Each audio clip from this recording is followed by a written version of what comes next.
طلب اور منزل کو پا لینا کتنی بڑی قیامت ہے۔ سب کچھ بے معنی ہو کر رہ جاتا ہے، خود منزل بھی۔ مجھے ایسا لگتا ہے جیسے طلب سے عظیم تر کوئی منزل نہیں۔ طلب اور جدوجہد شاید بشریت کا تقاضا ہو۔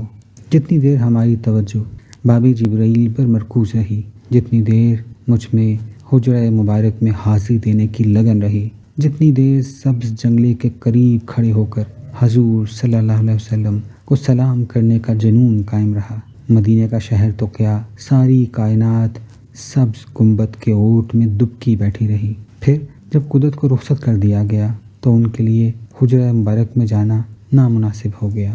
جب سے مجھے احساس ہوا کہ میرا سلام قبول کر لیا گیا ہے تو میرے لیے حاضری بے معنی ہو کر رہ گئی، کیونکہ میری حاضری کا مقصد صرف ایک تھا، میں حضور صلی اللہ علیہ وسلم کی خدمت میں سلام عرض کروں، دل کا سلام، روح کا سلام، سارے وجود کا سلام۔ کاش کہ حضور صلی اللہ علیہ وسلم میرا سلام قبول نہ فرماتے اور ہم دونوں ہر صبح باب جبرائیل پر دروازہ کھلنے کا انتظار کرتے، حجرہ مبارک میں دھکے کھاتے اور پھر سبز جنگلے کو پکڑ کر میں اپنے سارے وجود سے اس عظیم ترین انسان اور اللہ کے رسول صلی اللہ علیہ وسلم کی خدمت میں سلام عرض کرتا رہتا۔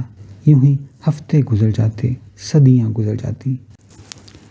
قدرت سچ کہتے ہیں، وہ کہا کرتے ہیں کہ لوگوں کو اس کا شعور نہیں کہ کس مقام کو منزل قرار دیں، ذہن میں کس چیز کو مقصد تصور کریں۔ میں خود بڑا احمق ہوں۔ سرزمین حجاز کو روانہ ہونے سے پہلے اگرچہ میں فطار حج کی شمولیت کے لیے حاضری دینے آیا تھا، لیکن میرے دل میں حج کی آرزو نہ تھی۔ میرے دل میں صرف ایک آرزو تھی، ایک مقصد تھا کہ خانہ خدا میں پہنچ کر اپنے اللہ کے حضور سیس نواؤں، مدینہ منورہ میں سبز جنگلہ پکڑ کر حضور اعلیٰ صلی اللہ علیہ وسلم کو سلام عرض کروں۔ اس سے عظیم تر مقصد کیا ہو سکتا ہے؟